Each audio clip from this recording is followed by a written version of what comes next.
mate ia adalah di persentindu. Mate ia dikitakan dosa-dosana.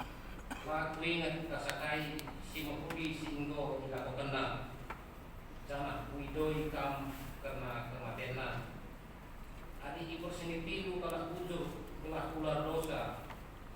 Jenari berikan na kam janganlah ia bahan dosa. Maka terus mengia dulu tanah kampe terkini si Maryam wujud. Mari kita bersatu dalam doa.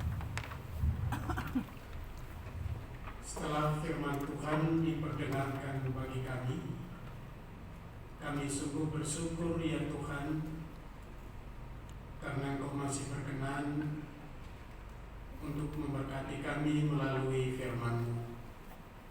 Biarlah Roh Allah menguasai hati dan pikiran kami dan memberikan makna firman Tuhan ke dalam kehidupan kami. Mampukan hamba-Mu untuk menyampaikan sabda-Mu kepada kami.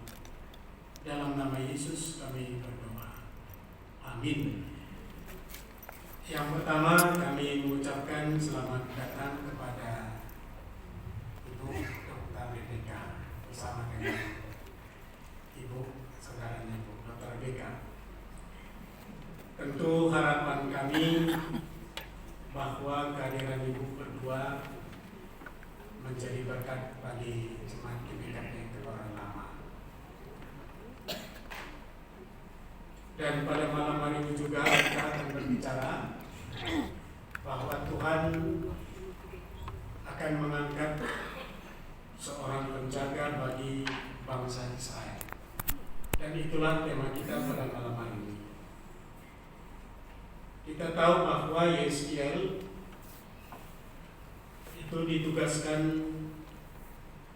menjadi penjaga di tengah-tengah kehidupan bangsa Israel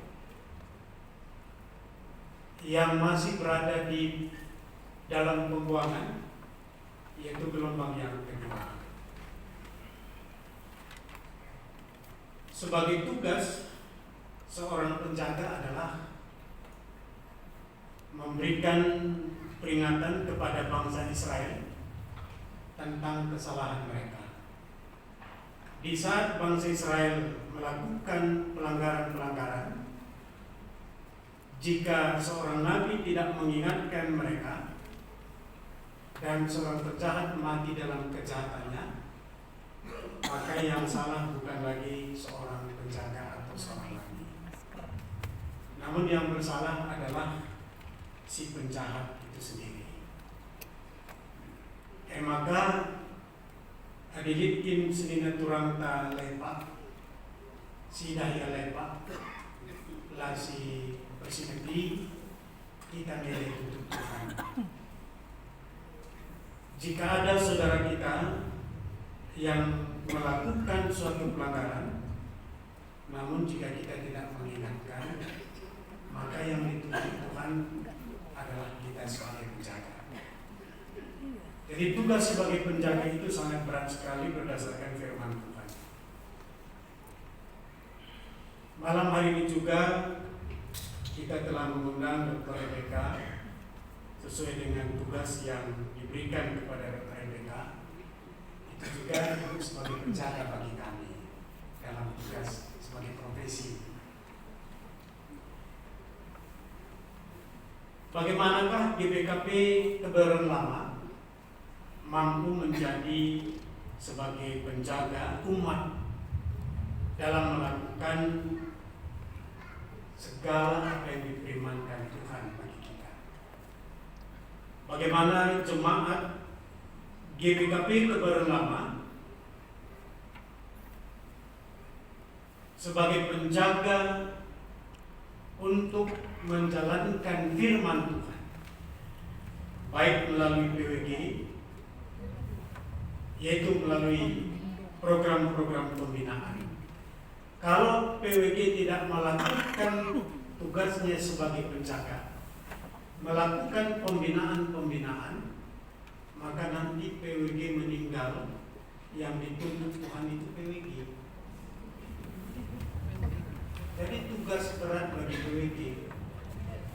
Kalau umat Tuhan tidak mengerti tentang pokok-pokok iman, maka yang dituntut Tuhan adalah PWG. Jadi tidak gampang menjadi pengurus PWG. Yang kedua yang dituntut Tuhan adalah seksi diakonia. Seksi diakonia akan bertanggung jawab sebagai penjaga bagi umat. PWG adalah memberikan pemahaman yang baik tentang iman Kristen. Diakonia itu adalah kehadiran Tuhan melalui pelayanan kita. Dan juga Tuhan mengangkat PRT, perkunjungan rumah tangga.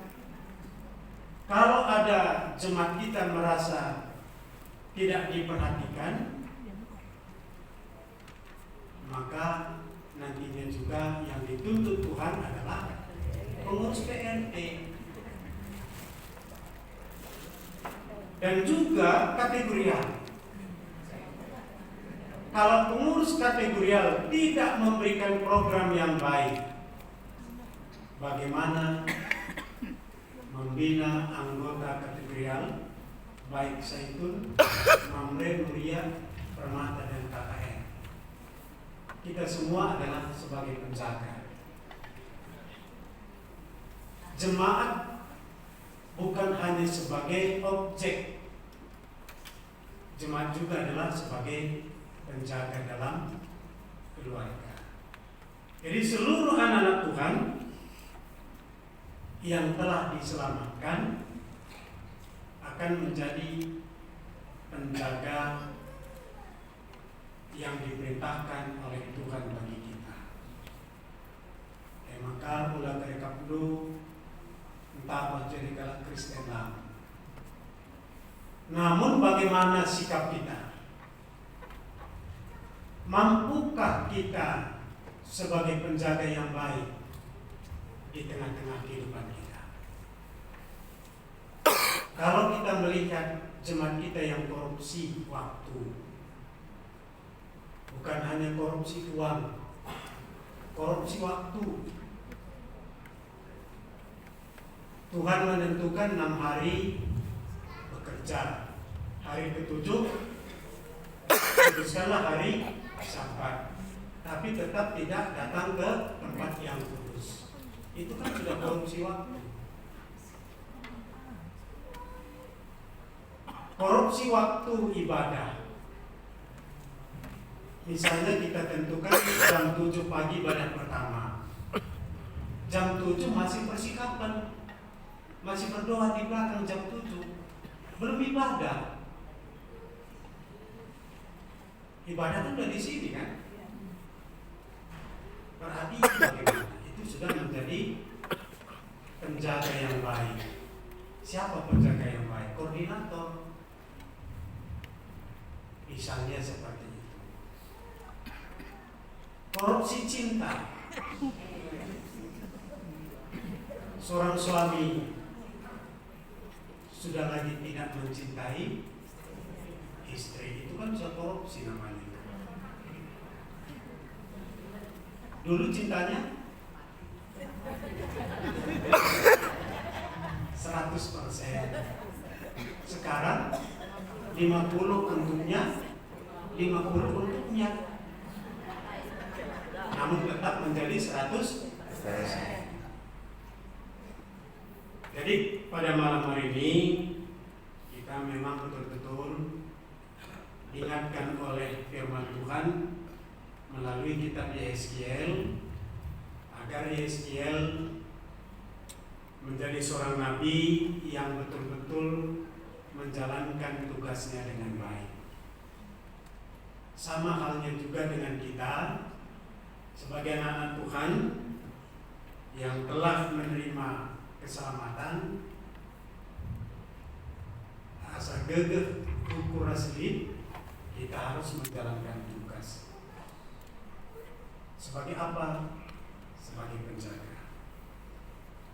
Bagaimana sikap kita kalau ada jemaat kita yang melakukan sesuatu yang tidak berkenan di mata Tuhan? Mampukah kita menjadi penjaga bagi mereka, mengingatkan mereka? Hadir kita perlu pergulungan kita, misalnya misalnya nikah sederhana. Dokter Rebecca nggak tahu ya, Jerlem itu nggak tahu, saya juga menerjemahkan itu, cuman matanya agak melotot gitu, itu Jerlemnya. Jemaat ini ada yang memang matanya selalu melotot ke teman-teman. Bagaimanakah kita mampu mengingatkan mereka bahwa mata melotot itu kurang baik? Ada yang mulut jemaat juga yang nggak ada. Bagaimana kita bisa mampu memperingatkan mereka supaya memiliki koma paling tidak, koma. Jangan dulu sampai ke titik koma, walaupun nanti dia lanjutkan lagi, tapi masih punya jeda. Jadi berbeda endam kuatap kata di mata. Sekali hari berbeda kita ingatkan, maka kita sebagai penjaga di tengah-tengah kekeluarga, maka sampai dengan kita menjadi penjaga, kita harus memiliki karakter yang baik, integritas yang baik dalam iman. Endam kata di mata si panci segen kami, Tuhan masuk-masuk ke Katrina, mari kita berdoa. Terima kasih Bapa di sorga, Engkau telah memberkati kami melalui sabdamu, dan biarlah Roh Allah akan memberikan kemampuan bagi kami untuk dapat melakukan apa yang terbaik di mata Tuhan. Di dalam nama Yesus kami berdoa. Amin.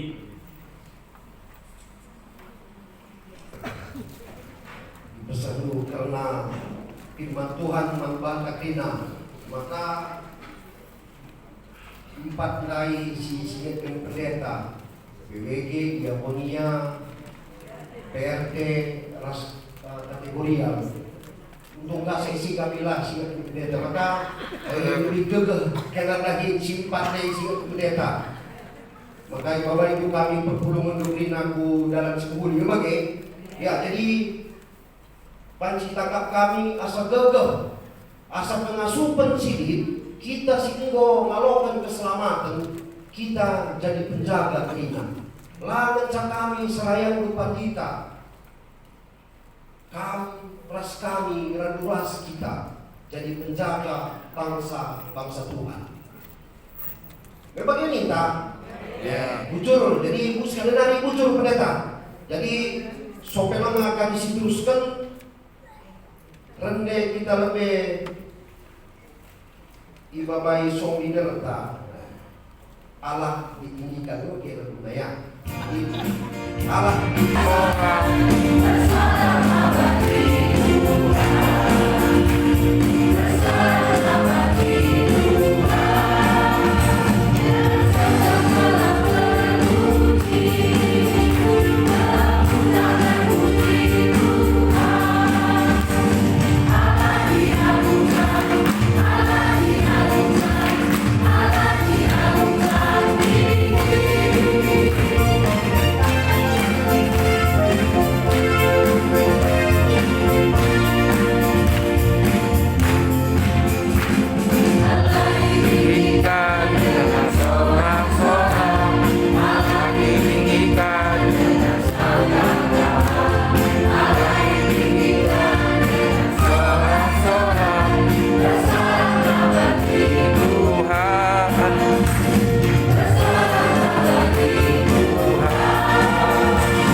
riwayat hidup ataupun biodata Ibu Dr. Rebecca. Nama Dr. Rebecca N. Angka M. Diomet. Tempat tanggal lahir Surabaya 29 April 1963. Agama Kristen. Menikah dan sudah dikaruniai 2 anak. Kami tidak tahu putra dan putri. Nanti ibu yang menyampaikan.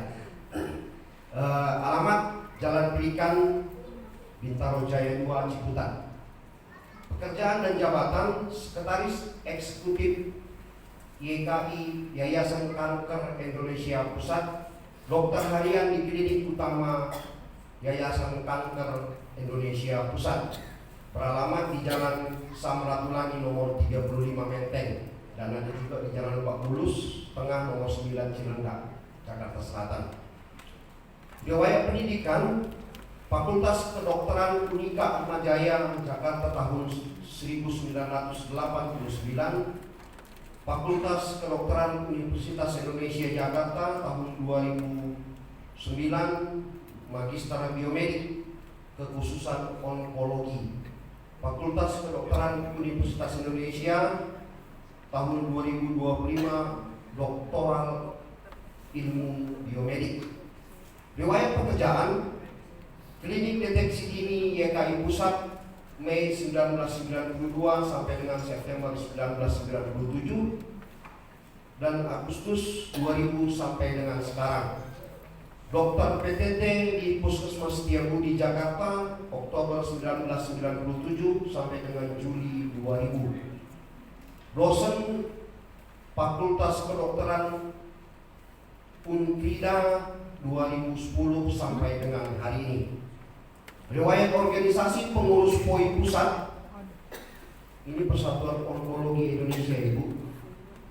Bidang Task Force Nasional Cancer Control Program periode 2010 sampai dengan 2014. Sekretaris Pengurus Pusat MPI Pusat periode 2012 sampai dengan 2015. Pengurus POI Pusat Bidang Task Force and Fundraising periode 2014 sampai dengan 2017.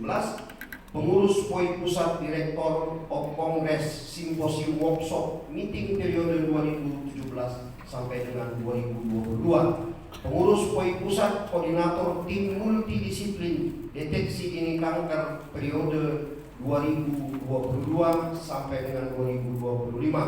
Pengurus POI Jaya periode 2023 sampai dengan 2026, dan beliau tercatat sebagai anggota ID Jakarta Selatan. Kira-kira itu yang bisa saya sampaikan mengenai biodata dari Ibu Dr. Rebecca. Jadi dengan hormat kami mengundang Ibu Dr. Rebecca untuk bersama dengan kami di atas. Berikan aplaus untuk Ibu Dr. Rebecca.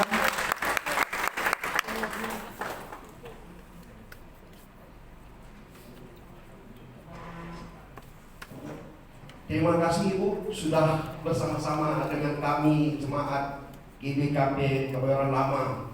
Jadi kami itu di rumpun ini kurang lebih 400 kakak dengan jemaat 1.200 kurang lebih, dan ada 13 sektor. Ini kami setiap 2 bulan sekali diadakan pergulungan keluarga-keluarga. Kami cabu-cabu di bahasa kawin kita keluarga-keluarga. Jadi memang umumnya hanya orang tua yang biasa hadir, permatanya kurang, anak mudanya, muda-mudinya kurang. Jadi inilah kami berharap Ibu bisa memberikan sharing pelayanan. Walaupun secara umum tema kami pada malam hari ini dalam PJJ gabungan itu mengenai serayaan, penatua, perkuliahan, dan data baik pengurus PJJ, pengurus kategori, semualah yang terlibat di dalam pelayanan kita ke tengah gereja. Jadi sekali lagi terima kasih untuk Ibu Rebecca. Mungkin sebelum Ibu menceritakan kita sharing pelayanan, sedikit banyaknya kami juga memahami mungkin betapa beratnya ya kira-kira menjadi seorang ibu, seorang istri di tengah-tengah rumah tangga dengan kegiatan yang begitu luar biasa. Kira-kira Ibu nanti bisa menceritakan bagaimana ibu menaruh hati yang rindu melayani dalam keseharian ibu, terkhusus dalam melibatkan diri dalam pelayanan di Yayasan Kanker Indonesia. Ini apa kira-kira yang mendorong dan memotivasi ibu sehingga ibu meluangkan waktu, tenaga, pikiran, mungkin dan biaya, karena setahu saya Yayasan Kanker Indonesia itu kan yayasan nirlaba ya Bu ya, yayasan sosial. Jadi itu nanti kira-kira ibu sampaikan kepada kami, dan apa tantangan terberat di dalam ibu melayani. Apalagi pendeta tadi sudah menyampaikan kita ini orang-orang yang sudah menerima keselamatan adalah penjaga umat Tuhan.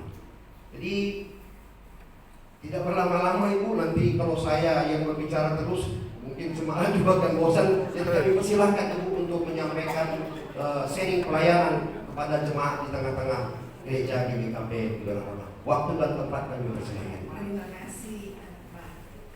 Shalom. Shalom. Ya, untuk yang multimedia saya nggak akan presentasi ininya, tapi boleh diklik-klik aja, Bapak Ibu baca aja gitu ya, karena saya nggak akan yang terpapar ini tentang yayasan kankernya, tapi karena dimintanya mengenai pelayanannya, tapi yang belum kenal yayasan kanker apa, nah itu ada tulisannya gitu ya, gambarnya. Jadi silakan ya berapa menit diklik aja langsung gitu ya, karena saya nggak akan minta gitu.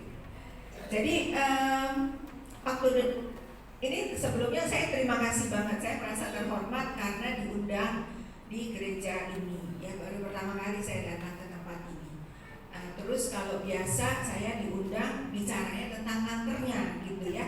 Ini sekarang pertanyaannya tentang pelayanannya. Memang kalau ditanya kenapa saya bisa masuk ke Yayasan Kanker, saya masuk di Yayasan Kanker itu tahun 1992. Waktu itu saya baru punya anak satu. Nah, karena sudah menikah punya anak, kalau zaman saya dulu lulus itu dokter kalau lulus harus pergi ke daerah, ya. Nah, suami saya nggak kasih gitu kan. Suami saya udah kerja gitu, jadi nggak kasih saya ke daerah. Mau ke daerah mana? Kalau dulu kan terkenalnya nggak mungkin deh dapat di Jakarta gitu ya, pasti di daerah jauh gitu. Terus saya dapat ada teman yang bilang mau nggak kerja sosial gitu ya di Yayasan Kanker Indonesia itu, sedang cari dokter umum. Terus saya tanya suami saya, ya boleh deh kerja sosial gitu ya. Jadi saya masuk di situ. Ya walaupun yayasan sosial kami dokternya sih diberi gaji gitu ya, walaupun gajinya gaji sosial juga. Tapi jadi kami masuk dengan pikiran ya udah hanya membantu gitu ya. Karena kan itu suami saya juga udah pesen ya. Ya oke, di yayasan sosial boleh kerja. Nah, setelah itu kan masih mesti tetap kalau mau punya izin praktek harus, kalau dulu namanya wajib kerja sarjana, harus gitu ya. Bagaimana caranya gitu? Terus saya waktu pernah satu kali gitu ya, lagi begitu datang gitu masuk ke ruangan periksa gitu, saya tuh bisa merasakan gitu. Ini tempat saya di sini nih, saya akan kerja di sini. Saya bisa merasakan itu, kayaknya Tuhan bicara gitu. Tapi dengan berjalannya waktu tetap nggak bisa mau kerja WKS itu di Jakarta nggak bisa. Terus dibantu udah waktu zaman itu yang menjadi ketua Yayasan Kanker Indonesia Ibu Karina Umar Wirahadi Kusuma, wakil presiden saat itu ya. Ya udah dibantu, mungkin bisa gitu dengan surat Ibu Umar, dibutuhkan seorang dokter di Yayasan Kanker. Udah saya datang, coba deh kamu datang gitu. Saya datang gitu, terus bawa surat Ibu Umar gitu. Waktu itu yang bagian kepegawaian gitu baca gitu, terus dia bilang gini, nggak bisa ya, ini kamu di sini nggak bisa gitu. Padahal waktu itu saya berharap banget dan karena saya merasa gitu ya, Tuhan bicara ini tempat saya di sini gitu ya. Terus waktu dia bilang itu nggak bisa, kamu harus WKS tetap. Saya lemes rasanya, diam aja. Saya berdoa, saya bilang Tuhan apa ya maunya gitu ya, saya harus kemana gitu. Udah saya diam aja di depan itu, terus dia buka gitu. Kan saya lulusnya udah lama, dari tahun 89 saya udah lulus. Itu waktu saya mengajukan itu tahun 96-an, saya kerja 92. Jadi selama itu tuh nungguin apa bisa nggak, nyari-nyari nggak bisa, sampai udah punya anak juga itu ya, jadi udah punya anak yang kedua gitu. Anak yang kedua lagi, dua-duanya putra anak saya, dua-duanya putra. Terus karena nggak bisa juga, terus dia ngeliatin, oh udah lama ternyata ya, udah angkatan lama. Terus akhirnya dia bilang gini, ya udah deh, saya bantu kamu bisa di Jakarta gitu ya, kamu ganti lagi, perbaiki gitu, pokoknya semua dilengkapi. Wah, saya senang juga ya, bisa Jakarta ya. Terus jadi saya urus Jakarta, walaupun tadinya dia bilang begini, ya udah urus nanti kasih ke. Terus saya bilang, Pak, jadi saya urus nanti saya kasih Bapak lagi. Gak usah, kasih aja ke itu saya, staf saya. Dalam hati saya pikir, waduh kasih stafnya nanti ditaruh di mana ya, padahal dia yang janjiin Jakarta. Jadi saya nekat, udah saya iniin lagi, saya datang lagi besoknya gitu ya, besoknya apa 2 hari kemudian saya datang lagi, saya kasih ke bapak itu, oh ya kamu, terus dia kasih memo Jakarta. Nah waktu teman-teman bilang, kamu udah ke Jakarta, bayar berapa? Dulu kan begitu ya, enggak bayar sama sekali, saya nggak punya uang buat bayar, saya nggak bayar sama sekali, saya bilang. Jadi saya pergi, makanya kenapa waktu itu di riwayat hidup saya sampai tahun sekian, kemudian saya ke puskesmas, dapat puskesmas di Jakarta.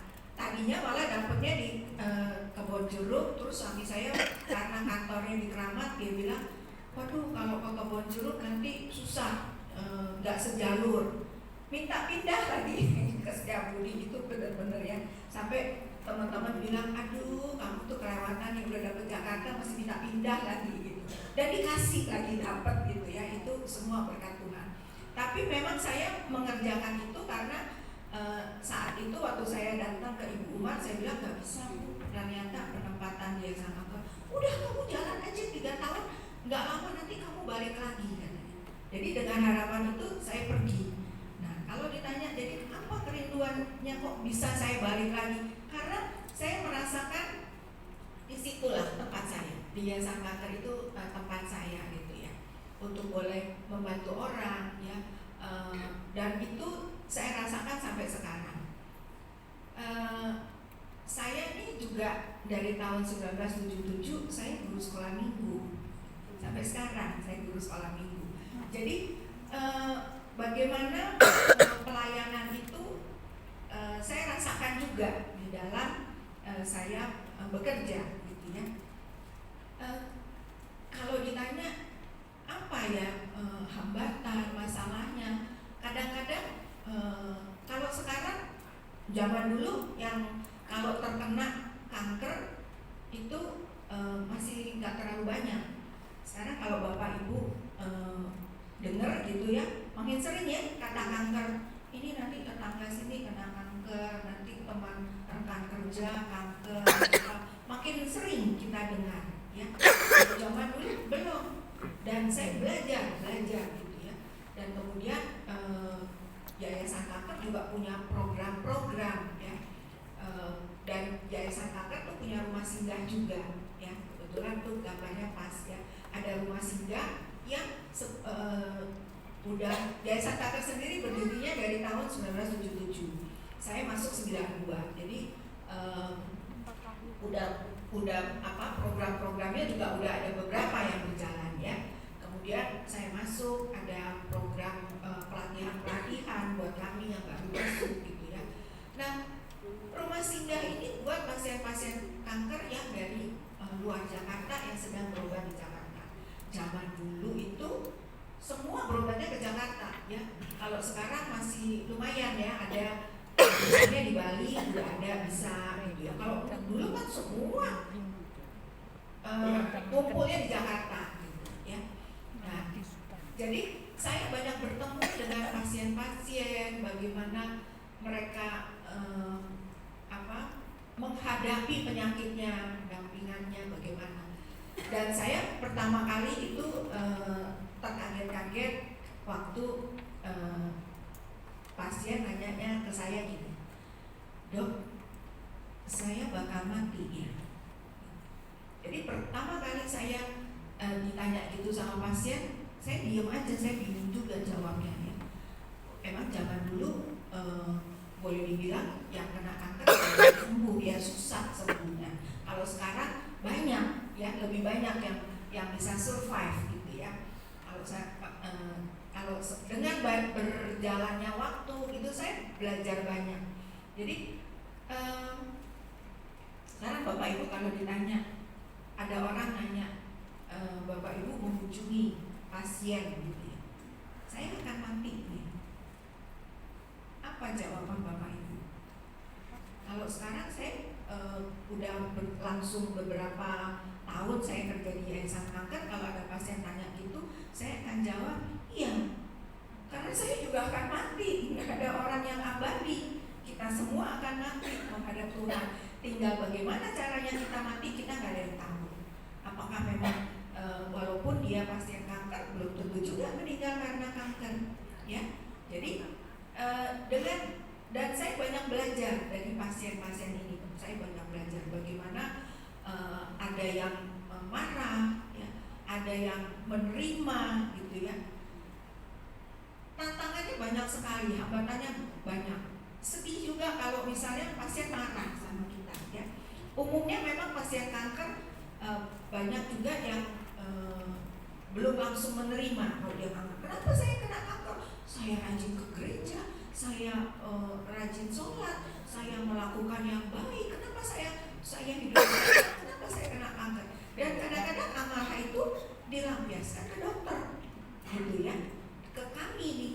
Jadi bagaimana kami ini harus juga bisa meredahkan, gitu ya. Yang sebetulnya diharapkan oleh pasien kita mengerti, ya. Jadi Bapak Ibu kalau sedang datang ke seorang pasiennya lagi marah-marah, jangan Bapak Ibu marah juga, dengerin aja. Dia cuma butuh kita dengerin. Kadang-kadang kalau kita mau besuk, ya, kadang-kadang Bapak Ibu suka bingung. Aduh, nanti ngomong apa ya? Ikut Pak Pendeta aja deh. Kalau besuk gitu ya, nanti biar Pak Pendeta yang ngomong gitu. Biasanya gitu tuh, ya Pak ya. Pada takut pergi sendiri gitu. Sebetulnya nggak perlu kita harus ngomong apa, nanya apa. Justru kadang pasien kalau ditanyain terus, Ibu udah makan gitu. Saya pernah tuh dimarahin sama pasien. Nanya lu udah makan, klasik. Orang disuruh makan. Ya memang orang disuruh makan, tapi saya nggak bisa makan. Mual gitu ya. Jadi nggak usah sakit hati kalau misalnya, kok si bapak ini biasanya baik sama saya, kok sekarang saya datang diomel-omelin sih gitu. Jangan merasa dia marah sama saya, dia nggak suka sama saya. Udah deh, saya nggak mau tengokin lagi. Ditengokin kok ngomel gitu ya. Jangan Bapak Ibu.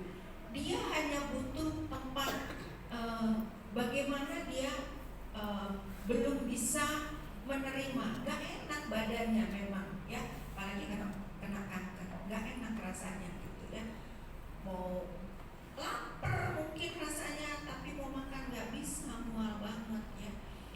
Jadi apa yang kita alami, saya merasakan apa yang saya banyak belajar dari pasien. Oh, kalau pasien begini, kita harus begini. Ya.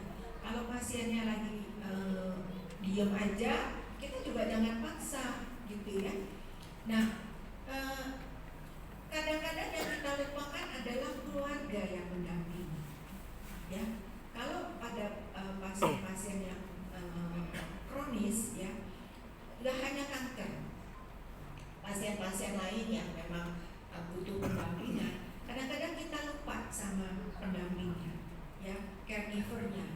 caregivernya itu bisa keluarga, ya, pasangan, anak, atau memang caregiver yang dibayar untuk menjaga.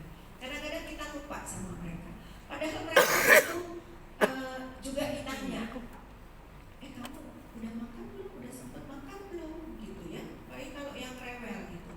Nah, tugasnya Bapak Ibu kita kalau mau datang musuh, kita kadang-kadang jadi kami suka mengajar dari Yayasan Kanker, suka mengajar yang mau mendampingi itu, coba deh tanya sama keluarganya, perlu apa ya? Aduh, saya udah burn out gitu ya, istilah burn out lagi ini, saya udah capek banget. Ya udah, saya akan datang besok, saya punya waktu 1 jam, kamu pergi deh 1 jam itu, atau kamu istirahat di kamar. Saya akan temenin pasien selama 1 jam misalnya. Itu akan sangat menolong, tidak hanya pasiennya, tapi juga yang mendampingi akan sangat terbantu. Ya, jadi Bapak Ibu kalau mau menjadi pendamping, nggak harus selalu karena kadang-kadang kita merasa gini, ya kita tuh mau menghibur pasiennya gitu ya. Nah, kadang-kadang pasien juga udah, kalau kita cuma begitu, kadang-kadang pasien juga bosan gitu ya. Setiap orang yang datang nanyain, kamu sakit apa, kenapa gitu, udah apa gitu. Terus atau kalau ini ngebawain segala macam obat alternatif yang katanya beginilah, yang katanya begitulah. Nah, itu hati-hati, karena itu justru membuat pasiennya jadi bingung. Ya, jadi itu yang bisa kita lakukan selain langsung ke pasiennya, ya. Jadi kita bisa ke keluarganya, bisa kadang-kadang ya udah saya yang jemput anak kamu. Tapi ya kalau jemput anak sekarang emang anaknya mesti kenal ya sama yang jemput. Kalau enggak ntar dikira kita nyulik anak orang gitu ya. Jadi anaknya mesti yang kenal sama kitanya gitu ya kalau kita mau jemputin. Jadi banyak yang bisa kita lakukan. Nah, salah satu program Yayasan Kanker juga itu adalah kunjungan home care, ya. Jadi kami mengunjungi pasien-pasien kanker yang sudah tidak punya program untuk kesembuhannya. Jadi pengobatannya sudah, dokter udah bilang udah nggak ada lagi nih obat yang bisa yang mempan dengan kankernya, udah nggak bisa lagi di radioterapi, udah penyebaran kemana-mana misalnya ya, pasien dipulangkan. Nah, kadang-kadang keluarga nggak tahu apa yang mesti dikerjakan. Nah, itu kami datang ke rumahnya, kita ajarin yang mendampingi ya, bagaimana merawat. Jadi pasien kalau udah tidur terus, hati-hati nanti jadi luka di belakangnya, di kubitus ya. Jadi gimana kita ajarin terus. Nah, itu kami datang, saya pernah datang ke Rengas Dengklok gitu ya, daerah Rengas Dengklok cukup jauh. Keluar, jadi depannya memang jalanan tapi sempit, keluar di belakang itu rumahnya sawah gitu ya. Jadi pasiennya memang udah stadium terminal banget gitu. Satu yang membuat kami itu tim medis kalau datang ke rumah pasien mengunjungi merasa terhibur tuh, pasien itu cuma bilang gini, dokter terima kasih ya, dokter mau datang ke rumah saya. Itu saja sudah satu hiburan, satu kekuatan bahwa apa yang kita lakukan itu bermanfaat oleh si pasien. Ya. Pasiennya nggak bisa bayar memang, dan kita nggak mengharapkan bayaran. Malah kita bawakan kasa, kita bawakan pampers, ya. Kita bawakan alas tempat tidurnya, ya. Itu kita bawakan, kita datang. Tapi memang jauh banget perjalanannya tuh untuk kami sampai ke sana tuh sekali perjalanannya aja hampir 3 jam. Ya. Jadi bayangin untuk pulang balik aja 6 jam kami pergi ya. Dan kami di rumah pasien paling lama paling sejam ya. Kami ajari ngobrol gitu apa dengan keluarganya. Tapi ucapan terima kasih, wajah senang dari pasien itu sesuatu yang membuat juga kalau ditanya membuat saya bertahan di pelayanan ini. Ya. Kalau ditanya bosan gak sih dok kerja di ini, nggak pernah bosan. Saya nggak pernah bosan karena saya mendapatkan selalu pengalaman dan saya percaya Tuhan itu punya rencana di dalam kehidupan saya. Saya ditempatkan di mana, saya kerja di mana karena Tuhan yang menempatkan saya di situ dan saya mengimani bahwa ya saya harus di situ. Padahal kalau boleh dibilang sekeliling saya lingkungan kerja mayoritas Muslim, ya. Tapi buat saya nggak masalah gitu ya. Jadi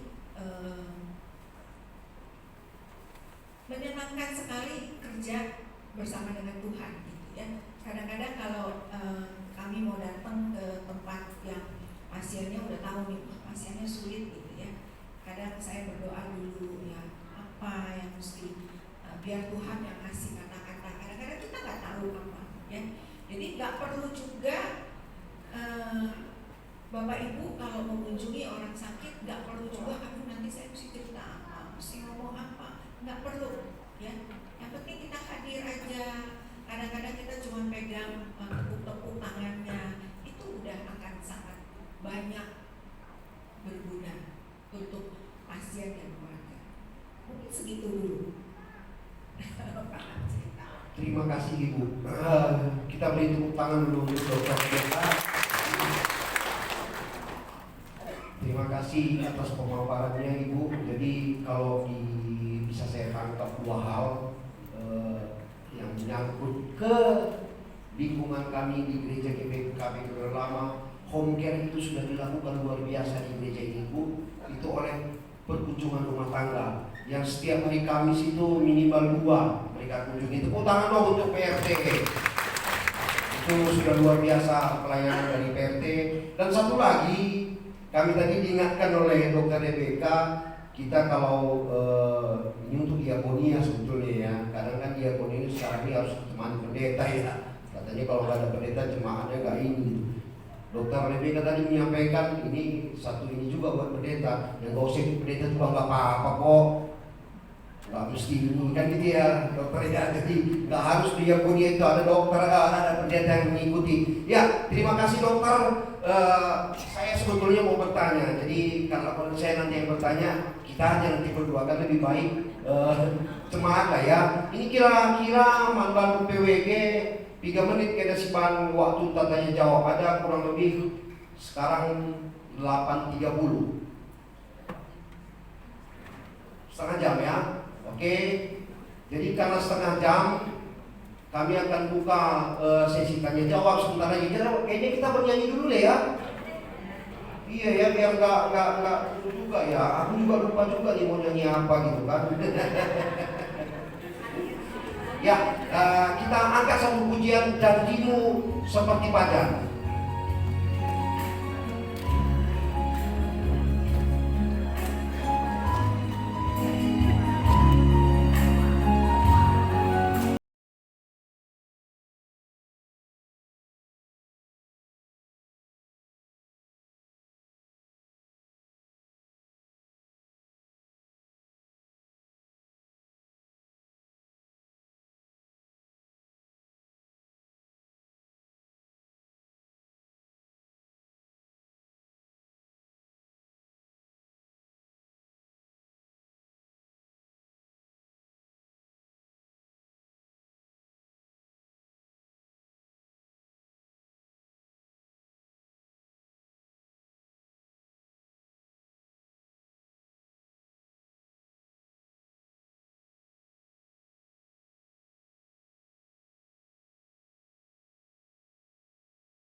Ya, jadi saya coba dulu buka sesi pertama dengan 3 penanya ya.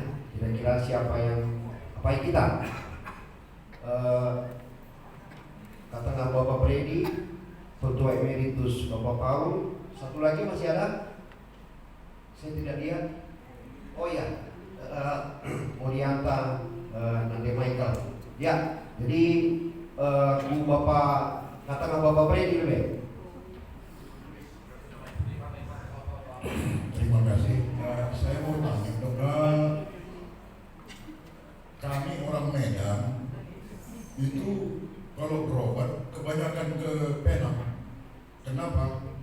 Karena di Penang itu semuanya kalau bisa sembuh dibilang bisa, kalau enggak ditolak. Nah, dan di sana itu kalau penyakit kita ini langsung ditangani, langsung kalau emergensi itu langsung ditangani. Nah, itulah kelebihan di Penang. Makanya sampai sekarang pun orang Medan tetap ke Penang, bukan ke Jakarta. Nah, padahal dokter-dokter kita tahu dokter-dokter dari Malaysia itu S1-nya lah dari USU Medan. Nah, sedangkan setelah dia mau ngambil spesialis, nah itu ke Inggris. Nah, jadi saya mau tanya, dan satu lagi bahwa dokter Indonesia ini pasien itu dianggap sebagai lumpuh. Nah, dikasih coba-coba obatnya, dikasih coba-coba. Nah, besok dikasih lagi resep ini, kalau nggak sembuh besok dikasih lagi coba-coba. Kalau di Penang itu enggak, langsung to the point. Saya punya kakak di Medan dikatakan dokter bahwa ini nggak apa-apa, dia di ususnya. Nah, karena ditunda-tunda terus di Medan dioper-oper dokternya, dibawa langsung ke Penang. Di Penang langsung diobservasi semua, ini segera 1 jam Anda terlambat meninggal katanya. Sedangkan di dokter di Medan nggak apa-apa. Nah, jadi saya mau tanya, karena ibu juga adalah anggota ini, apa upaya dari dokter Indonesia untuk mencegah melakukan hal ini untuk meniru pengobatan di Malaysia? Karena kita tahu di Penang itu salah satu income-nya lah dari pengobatan itu semua. Karena kita tahu dokter Indonesia juga banyak yang pintar, tapi itu tadi mentalnya itu yang ini. Sedangkan kita lihat di sini, udah emergensi aja, uang muka dulu.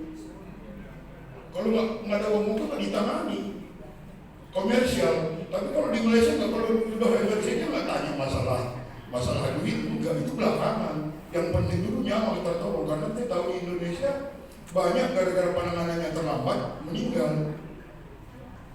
Nah, dan di sini juga banyak yang malpraktek. Kalau kita tuntut malpraktek, kita nggak bisa buktikan, karena sesama dokter itu pasti menyebutkan bahwa itu tidak malpraktek. Kalau di Malaysia nggak ada yang, kalau di Penang nggak ada malpraktek, namanya malpraktek. Makanya saya mau penjelasan dari Ibu, upaya kedokteran Indonesia untuk menangani pasien itu secepat mungkin dan tidak mementingkan duit dulu dan mengutamakan keselamatan pasien dulu. Itu saja pertanyaan. Terima kasih, Bu. Terima kasih Bapak Freddy. Itulah orang Bapak Ibu, terus terang, tidak sembunyi-sembunyi. Ya, jadi dari langsung aja kita tiga-tiganya ya Bu nanti. Ketua Emeritus Bapak Paul Supaya. Ujung berjuang. Saya hampir 10 tahun yang lalu istri saya meninggal karena kanker isoparing.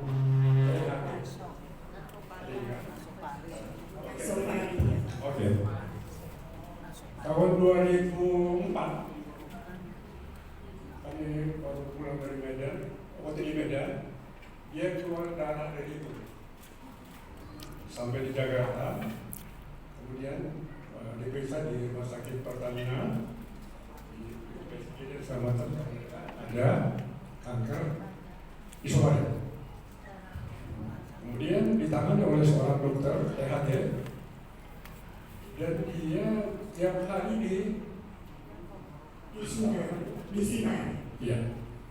Tiap hari di sini sampai 30 kali. Kemudian istirahat. Kemudian pas batuk, sinar lagi. Boleh dikatakan kalau batuk itu dikasih obat batuk saja, antibiotik, kadang-kadang bertahan, kadang bisa bertahan, kemudian balik lagi sampai sinar itu. Kalau saya hitung, kalau 5 taruhan, berarti 5 kali 30 ya, 150 sinar. Kemudian terakhir, bisa bilang terakhir sekali, saya tanya sama dokternya, dok, ini kok batuk terus, saya coba batuk juga. Kalau saya kanker THT itu, apakah nggak sampai ke paru-paru? Saya bilang, kita kirim ke dokter paru lah, begitu katanya. Setelah nyiron tadi, udah putih paru-paru istri saya. Kanker sudah. Wah, kalau gitu kita kemo aja katanya. Sudah 10 tahun baru di kemo. Ada apa di dokter THT? Ya apakah THT itu situ aja, kanker itu kan dia bisa merayap kemana-mana. Karena saya bilangnya paru-paru, ternyata paru-paru udah putih. Terus disinar, sinar 1 termen, berapa kali. Kemudian masih istri 1 lemas lah. Untuk termen kedua, langsung lagi dia untuk di kemo. Karena biasanya di kemo itu pada saat masih segar pertama, seperti gue bilang tadi ya, itu ketahuan langsung di kemo. Ternyata dokter ini dia terlalu terhadap soal dokter THT situ aja. Malah saya mengingatkan dia bahwa kanker itu bukan selalu di situ aja, bisa menjadi ke tempat lain. Jadi begitulah dia agak sambung lagi kemo sehingga dia pun meninggal pada tahun 2015 Desember. Jadi 11 tahun juga dirawat oleh dokter THT itu. Ada apa? Kemudian saya ada ponakan saya, Pak katanya, istri saya dulu ketahuan langsung di kemo Pak. Istri saya nggak pakai sinar, di kemo, langsung di kemo. Ini sinar sampai 150 kali. Nah ini ada apa seorang dokter seperti itu? Terima kasih. Saya ada 2 pendeta GBKP ini yang kena kanker. 1 kanker paru-paru dan 1 lagi kanker mulut. Kalau yang kanker paru-paru itu sudah di kemo sampai 10 kali dan sekarang sudah kena ke rongga mulutnya, ya sudah menyebar. Yang kena kanker paru-paru ini dia berobat itu hanya di Medan, ya. Jadi tadinya dia berobat ke Adamalik, ya, karena peralatan di sana juga tidak memungkinkan dan status ekonomi juga tidak mendukung, ya dok.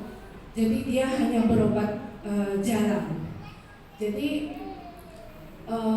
tadinya kebetulan saya orang medis ya di farmasi, jadi saya mengarahkan ke obat apa yang dokter kasih itu bukan melanjutkan, jangan ada obat yang seperti dokter bilang tadi ramuan-ramuan yang lain, karena kebetulan dia ini dua-dua beradanya di Laubalem ya, jadi kecamatan Tanah Karo. Jadi yang pertanyaan saya untuk dokter ya, untuk pasien yang kanker yang paru-paru ini, karena saya bilang kemana ya kak saya berobat, karena kalau di rumah sakit Adamalik atau di Medan aku hanya diputar-putar seperti itu, di sinar, di kemo, tapi sekarang keadaan aku tuh drop istilahnya stamina aku nggak kuat. Jadi aku mengarahkan ke dia hanya minum jus atau sayur gitu-gitu dok, saya arahkan ke dia. Yang jadi pertanyaan saya untuk di Medan, yayasan kanker di Medan itu di sekitar mana dok? Mungkin ada solusi untuk dia karena yayasan ini kan bentuknya sosial, ya. Terus yang kedua, dia kanker mulut sudah kemo, masih dini, dia kemo itu ke Penang, barusan pulang ke Penang. Terus aku tanya gimana keadaan Du, karena kebetulan dua pasien ini dok, kami sering tanya jawab, sering teleponan, sering WA gitu. Jadi yang kanker mulut ini dia bilang, aduh kak, aku sudah nggak tahu lagi. Dia bilang, kalau memang Tuhan mengizinkan, ya sudah, aku selesai di dunia ini. Jadi memang seperti yang dokter bilang, keputusasaan itu sangat-sangat dekat sekali kepada mereka gitu, karena keputusasaan juga karena keadaan ekonomi mereka tidak mengizinkan gitu dong. Jadi saya selalu mengarahkan semangat, ya seperti yang dokter bilang, aku hanya bilang berdoa karena tidak ada yang mustahil bagi Tuhan, mujizat itu pasti ada. Jadi kedua-duanya ini di Medan. Jadi maksud saya gini dong, yang menjadi pertanyaan yang pertama, yayasan yang di Medan itu di jalan apa? Ya mungkin mereka bisa ke sana. Yang kedua, saya selaku orang medis apa yang harus saya lakukan? Biarpun kami dalam keadaan jauh, saya hanya bisa telepon atau via WA untuk mengarahkan mereka. Istilahnya paling tidak sedikitlah supaya saya bisa memberi semangat motivasi bagi mereka. Itu aja dok. Terima kasih. Ya. Tanya tentang sistem kesehatan di Indonesia, harusnya memang yang punya wewenang untuk jawab Kemenkes ya, tapi memang kami sendiri nih banyak yang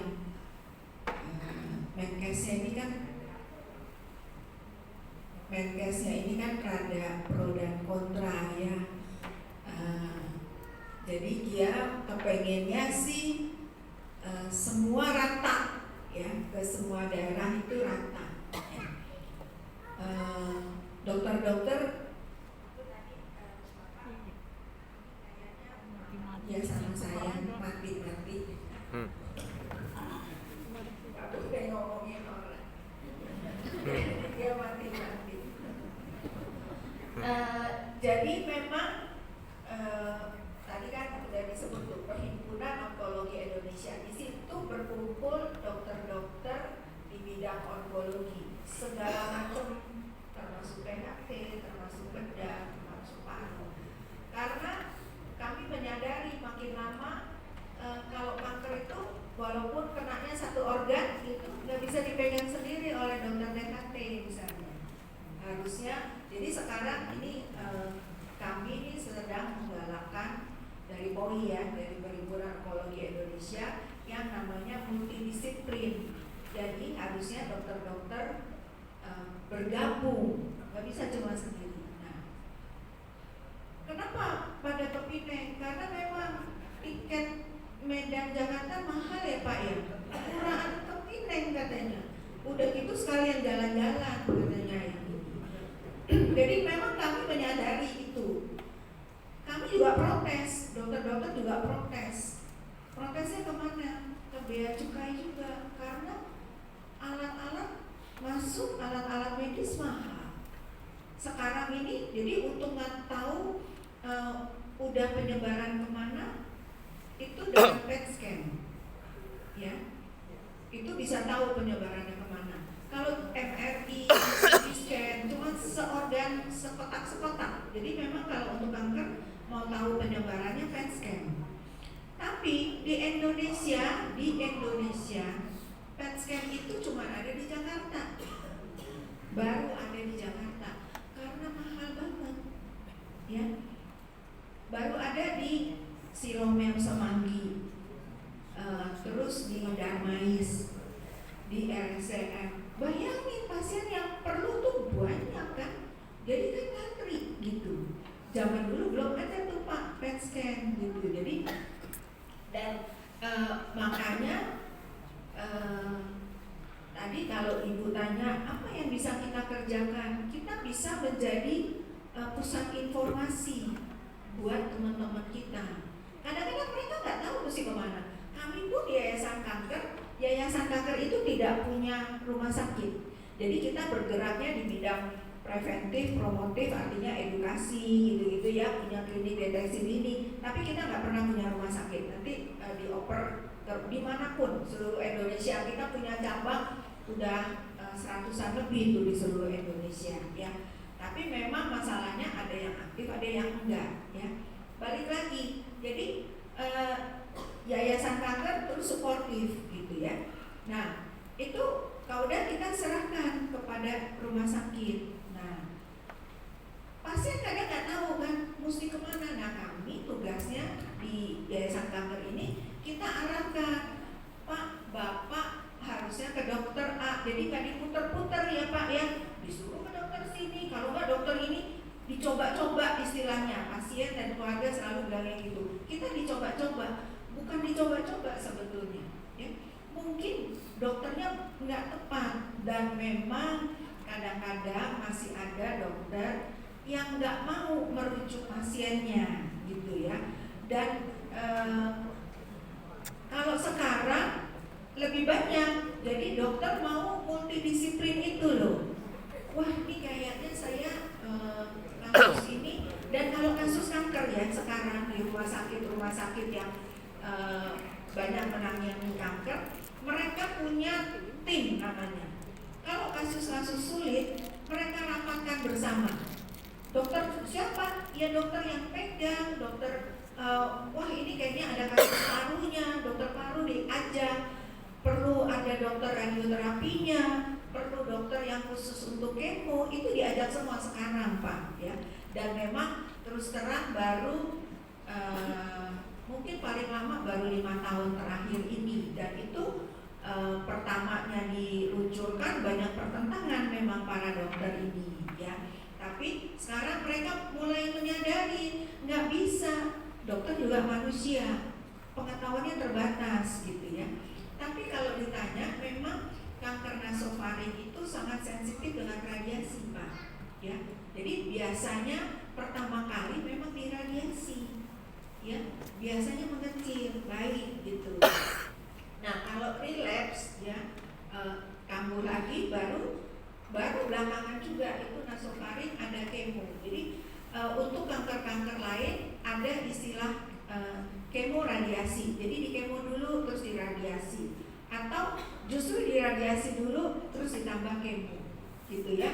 Jadi memang pengobatan kanker nggak bisa oh ini nih obatnya harus ini, nggak bisa, lain-lain juga. Walaupun misalnya sama-sama kanker payudara, ternyata kanker payudara itu jenisnya banyak banget, dan yang satu bisa dengan obat A, yang satu dengan obat A nggak mempan, mesti dengan obat B gitu. Makanya sekarang ilmu tentang kanker itu berkembang terus ya, dan sel kanker itu sangat-sangat pintar. Ada seorang pasien kanker pankreas ya. Pankreas itu kanker yang sulit sekali didiagnosa. Begitu dia didiagnosa udah stadium lanjut, tapi oke, saya tetap mau berjuang. Dia sudah bertambah 2 tahun ya, di kemo karena udah nggak bisa dioperasi, udah stadium lanjut ya. Di kemo dengan obat A, awalnya kayaknya mempan, bagus, hasilnya bagus. Setelah sekian kali, wah timbul lagi gitu, nggak mempan, ganti lagi obat lain. Dia udah puluhan kali di kemo ya. Jadi memang ilmu tentang kanker itu berkembang terus, karena sel kanker itu ternyata kalau udah pakai obat A, dia bisa mutasi sel kankernya gitu. Mutasi nggak mempan lagi, mesti ganti lagi, nggak mempan lagi, ganti gitu ya. Memang itu yang terjadi. Dan kalau tetap ditanya, jadi apa yang terjadi di dokter-dokter Indonesia? Memang tidak semua dokter itu ramah juga. Bapak Ibu pasti merasakan ya. biasanya kami suka bilang begini, yang penting kalau untuk pengobatan kanker pasiennya merasa nyaman dengan dokternya, karena pengobatan kanker nggak cuma 1 minggu tapi seumur hidup. Walaupun dia sudah udah nih, dokter bilang udah Bu, Ibu udah bagus nih, udah bersih, tapi kontrol ya tahun depan kontrol lagi bersih, tahun depan datang lagi, kapan lagi nih ketemu dokter, seumur hidup kalau untuk pasien, karena bisa kambuh lagi Pak, ya bisa relapse. Jadi sel kanker itu kadang-kadang walaupun sudah dioperasi, udah di kemo, udah diradiasi, kadang-kadang masih ketinggalan satu sel kanker yang lagi tidur. Kalau sel kanker, jadi sel di dalam badan kita itu ada siklusnya. Ada siklus dia tidur, ada siklus dia berkembang, membelah, ada siklus dia kayak makanya rambut kita nih tambah panjang, kulitnya ganti kulit walaupun nggak kelihatan kayak ular nih, kita sel darah merah kita ada umurnya berganti gitu ya. Nah sel kanker juga ada kalau dia dalam fase yang dia tidur, mau di kemo, mau diradiasi, kecuali dioperasi diangkat, nah dia hilang. Tapi kalau dia ketinggalan satu, bisa sewaktu-waktu dia bangkit lagi. Ya, makanya kenapa harus seumur hidup dia mesti sehat, dan seumur hidup dia harus berpola hidup sehat. Seperti kita kalau yang sehat udah dibilangin kan, makan yang sehat gitu-gitu ya. Bapak Ibu udah tahu lah yang belajar ini. Sama yang untuk pasien kanker tetap seperti itu ya. Tapi balik lagi kalau ditanya bagaimana, susah memang ya. Kembali lagi sifat dari dokternya, sifat perorangan ya. Nggak semua, kadang-kadang pasien mau ke dokter aja belum, baru melihat muka dokternya udah mual rasanya gitu ya. Atau ada yang rasanya nyaman kalau ketemu dokter itu, rasanya seneng deh pokoknya kalau kayak mau ketemu pacar gitu. Kadang-kadang ada yang bilang begitu pasien ya, karena dokternya nyaman. Nah itu susah memang kepribadian tiap orang. Tapi kami di Perhimpunan Onkologi Indonesia nggak diam aja, tetap terus kita memberikan ilmu-ilmu yang baru, yang update untuk para dokter ini. Kadang-kadang dokter di daerah juga pasiennya banyak ya, nggak punya kesempatan untuk update ilmu ya. Nah itu kita terus berusaha memberikan ya update ilmunya bagaimana, dan kita ajarin, kita berikan ilmu komunikasi kepada dokter-dokter ini. Walaupun dokternya udah dokter spesialis, tapi kan dokternya banyak juga, kami nggak tahu seberapa banyak yang udah ikut gitu ya. Tapi memang betul itu adalah usaha dari IDI, usaha dari perhimpunan dokter untuk terus mengupdate ilmu anggotanya Pak ya. Nah kalau ditanya yayasan kanker itu di Medan itu dulu cukup baik ya. Saya pernah ke Medan juga, udah pernah ke Medan. Saya datang ke yayasan kankernya. Tapi yayasan kanker di daerah itu pemimpinnya biasanya ibu gubernur atau ibu bupati gitu ya, supaya programnya jalan gitu.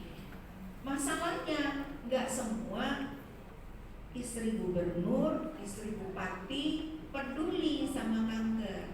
Jadi termasuk yayasan kanker yang cabang Sumatera Utara itu yang di Medan ya, itu udah nggak aktif, setahu saya udah nggak aktif cukup lama. Jadi dulu ada apa tuh kliniknya. Jadi saya datang ada kliniknya Pap Smear gitu ya. Jadi gini-gini saya udah pernah loh ke Danau Toba. Udah pernah ke Danau Toba. Jadi waktu ke Medan itu diajak karena ada satu pengurus yang memang bareng dari Jakarta, dia Batak gitu. Jadi dia bilang, dokter pokoknya harus ke Danau Toba, harus katanya. Pokoknya kalau sudah menginjak Medan itu harus mampir Danau Toba. Jadi saya udah pernah ke Danau Toba, ya tapi udah lama banget gitu. Jadi memang susah. Jadi memang yang di Medan itu lagi nggak aktif. Jadi memang Gimana ya, kami juga ini kita besok nih mulai merakornas. Jadi YKI cabang ini diundang untuk ke Jakarta. Kita mau dengar pergumulan masing-masing di daerahnya itu apa, dan karena sekarang donatur juga susah. Kalau zaman dulu tuh masih bisa tuh YKI pusat memberi sedikit dana, dan dulu cabangnya tuh cuma 33, dulu provinsinya cuma 33 kan ya. Jadi cuma segitu. Terus dari provinsi itu ada yang namanya cabang. Jadi misalnya ke ke kota-kotanya gitu bisa ada yang punya gitu. Tapi sekarang enggak. Jadi dengan undang-undang yayasan segala macam deh gitu ya, semua jadi namanya cabang gitu lah. Jadi ada YKI cabang Kota Bandung misalnya. Ada juga YKI cabang Jawa Barat gitu. Nah, jadi ada beberapa kayak yang di Papua gitu ya, karena gubernurnya juga bermasalah tuh waktu itu di Papua. Jadi YKI-nya ya akhirnya susah gitu nanti. Seperti itu pergumulannya di Yayasan Kanker Indonesia. Mudah-mudahan terjawab semuanya, saya rangkum jadi satu ya. Mudah-mudahan puas dengan jawabannya. Terima kasih Ibu. Ya, jadi mungkin cukup lah ya apa yang bisa disampaikan Ibu tadi, Bu Dr. Rebecca. Paling enggak sudah ada kejujuran juga dari Ibu bahwasanya memang 5 tahun terakhir ini Ikatan Dokter itu juga memperbaiki diri ya Ibu ya. Jadi jam tadi jam siwa cukup bagai. Jadi kalau sudah cukup, nanti kalau memang kita mau konsultasi dengan Ibu bisa ke Yayasan Kanker Indonesia di Menteng ya Ibu ya, atau di Lebak Bulus. Jadi nanti kalau mau bikin janji minta nomornya sama BWG, biar kita bisa ketemu sama Ibu. Ya, jadi terima kasih Ibu Rebecca atas pemaparannya. Kita berikan aplaus untuk Ibu Dr. Rebecca.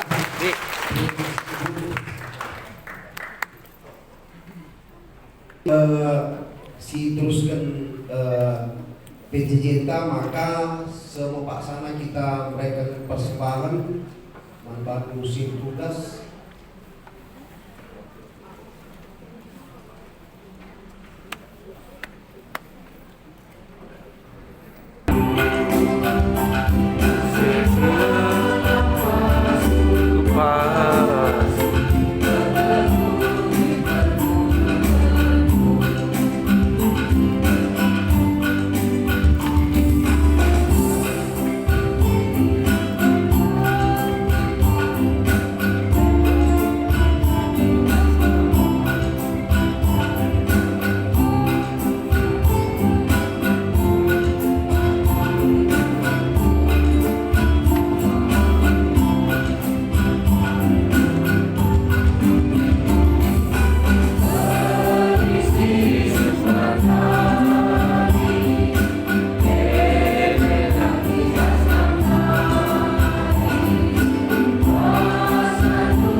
Mari kita bersatu di dalam doa syafaat, kita berdoa.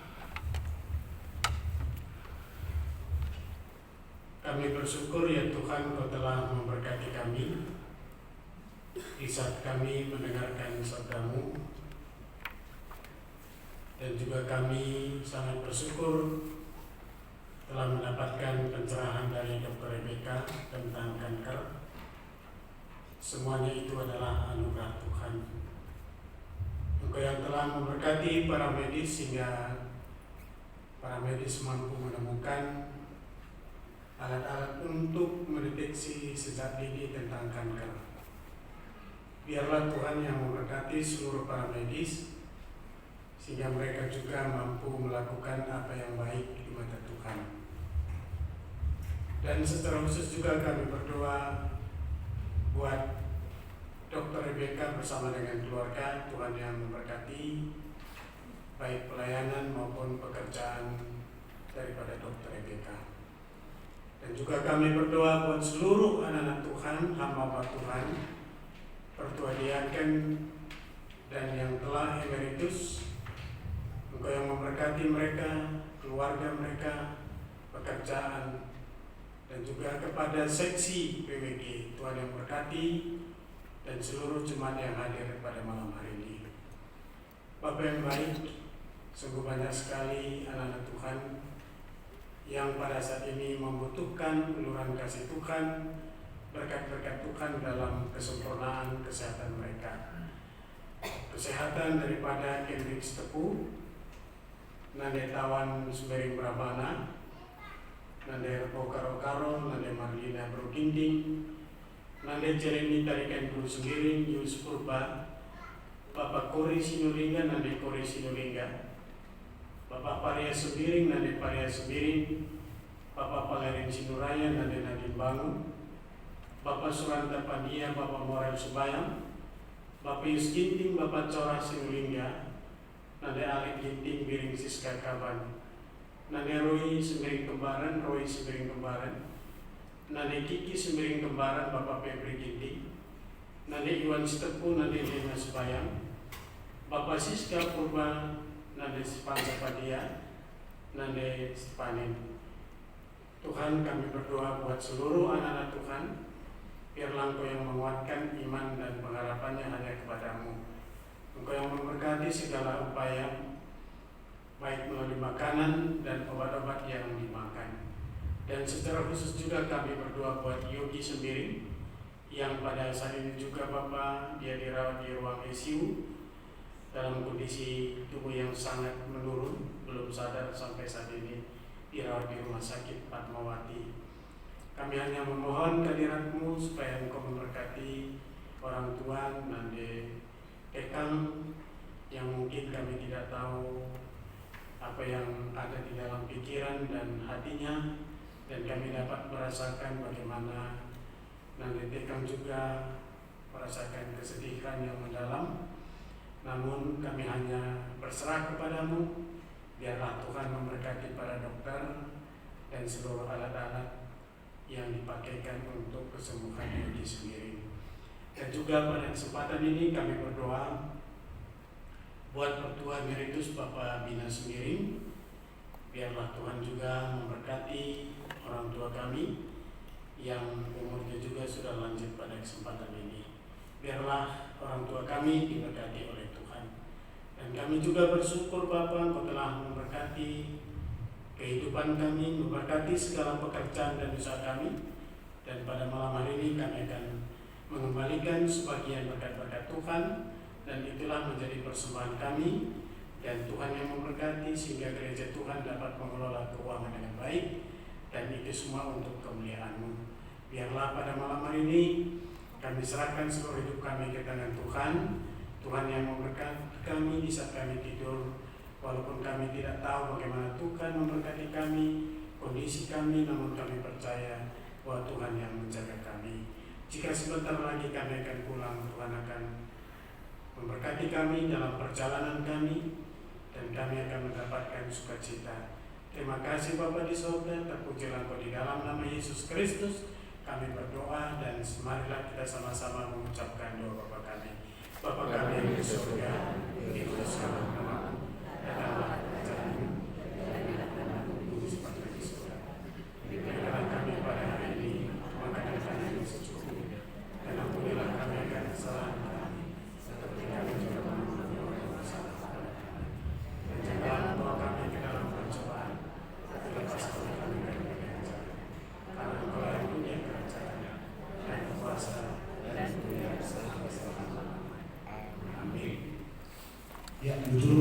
pendeta telah dijijikan ngudung kayu lipin kami kamu bantu PWG. Nah, dijijikan go ernara calon bersekian. Bujur membantu pendeta kami, pendeta Abel Segiring Mulyana. Terima kasih untuk Ibu Dr. Rebecca beserta keluarga. Bujur membantu moderator si Bapak kita gas bernyenda. Jadi manbanta Frina, go sikap rukun, snack manbanta masing-masing karis kita ambil di depan, dan kepada Bapak Pendeta dan Ibu Rebecca dan moderator berdiri di depan sini untuk disalamin sama jemaat yang lainnya.